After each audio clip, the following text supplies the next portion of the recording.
Hello and welcome back to Beacon of Creation, a weekly podcast on game design through the lens of Magic the Gathering.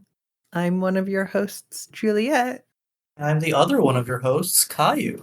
So, Kayiu, can you tell me a little bit about Moxtober?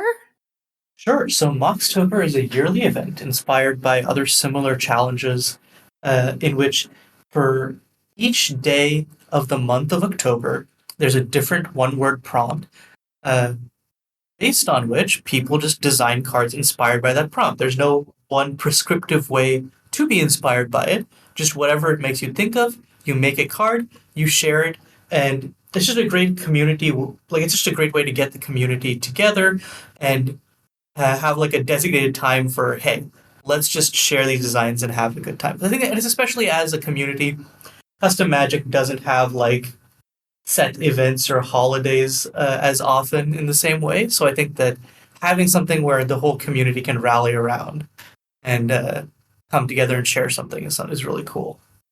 Yeah, it's a great opportunity. It's a great opportunity to design just a bunch of cards, but at the speed of one a day, which is pretty doable. I think most of us can design a card, jotting it in a napkin or in a notes app if we need to for one a day. But also, if you haven't designed cards in a while, it's a great excuse to get back into it. If you are designing custom cards and showing them to other people for the first time, this is another great opportunity to start getting involved in that way, to start finding a community.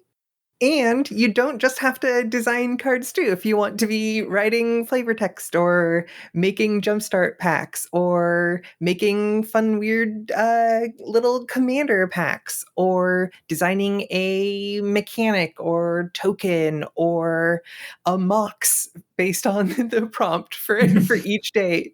It can be as specific, as limited, as broad. You've got a lot of options and a lot of flexibility, and that's part of what makes Moxtober easily accessible and fun and great every year. Yeah, we've had people make anything from smaller, tight projects, like you mentioned, like just one card a day, or like making Jumpstart Pack a day. Some people have made like full sets. I think that that's the key to like a successful community event is being able to choose the level at which you're used. Like some people will only do 3 or 4 of the prompts, and that's okay too. Like it's a type of thing where how much you're willing to put in is not how much you get out of it. You'll get like a good time no matter how much you put in. I think that's kind of ideal. This sort of thing where it should be more relaxed and more focused on interfacing with the community and using the event as sort of an excuse to just like talk more to your fellow community members. So, one fun thing is each day you can submit your card using Discord. You can join us here in the Beacon of Creation Discord or a variety of other custom magic Discords like the Custom Magic Discord or the MSC Discord, anywhere where you can find the Lackey bot, and there'll be just a fun little thing of instructions for you. You put a little $sign in the card prompt, and all of those cards get collected into like an MSC file that's kind of fun to look at. Yeah, like I mentioned, people have different levels of being able to engage. So even if you can only pop in your head at like, let's say you come back after work, you look and you see, and it's like, oh, okay, cool. Normally it'd be like, okay, you see the most recent cards, but thanks to something like the LackyBot file, even if you like miss a day, you can, without having to scroll back in channels and different servers, you can sort of see, oh, okay, this is what everyone submitted. It's a nice, and also it persists in the years after. Like, while it's not, I think like past years aren't as publicly accessible, but then they are there like in Dropbox. So if you want to ask for it, you can always find archives of the past year's prompts and cards, which I think is really cool. And as you're listening to this, Moxtober is just right around the corner, or you might be listening to it once Moxtober has begun and someone's directed this little primer your way. We've got the Moxtober 2025 list of prompts ready to go, and I think that's exciting to see the positive reception it's getting this year. Yeah, like they must have been made by someone who is like got a huge brain and is always like, wow, that's crazy. Yeah, I think Shakespeare said it best when he said, words, words, words. That's a Hamlet quote. For anyone playing along at home. It wouldn't be a Juliet Moxtober episode without a literary reference of some sort. So I'm glad we got it in early. Yeah, Reit Tywin, 'twas not my wish in lean and lovely English.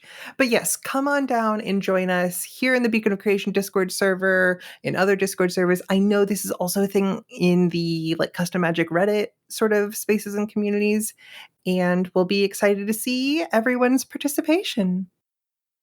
Touching on that for a moment, I think it's really amazing how much it is sort of blown up outside of the confines of. It was originally just like a Beacon of Creation event, like a few years back, as far as I understand it. It was not like a, oh, you can only take part of your Beacon of Creation, but it was really like mostly like practiced by Beacon of Creation peeps and sort of like back when we all still use Twitter, like the people Mhm. who follow them on Twitter kind of deal. Now it's sort of like blown up to the point where I will see people and communities that I don't even know. Like I remember I saw some like Instagram custom magic stuff posting like Moxtober last year. Like and it's like I don't even know how to interface with that. So I think it's really cool like how much it's proliferated into the wider like ecosystem of because I think typically when you talk about the custom match community, there's sort of like the we are talking about like this bubble which contains our English speaking Discord communities, which is like a Mhm. niche of a niche, but it's still huge, right? But then it's like, oh, there's like the Reddit, which has like because the custom magic Discord server came from the subreddit, and so there's some overlap. Oh.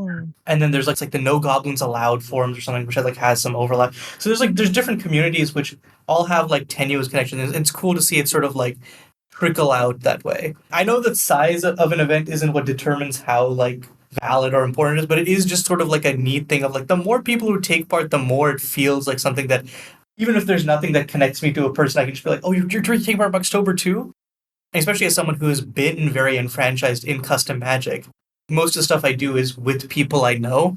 Having this way to like interface with new people outside of the communities and spaces I'm usually in is like, oh, neat, awesome. I was thinking that Moxtober started in 2019. No, Moxtober started in October of 2018. It's remarkable That is how time keeps marching forward into the future. that's when I started being part of the custom magic community in earnest. So yeah, wow, Yeah, it's that old. it's a great day to be alive. So, thanks for joining us on this episode. You can catch all sorts of other fun Magic the Gathering design and game design content on the rest of the Beacon of Creation feed. And join us in this year's Moxtober.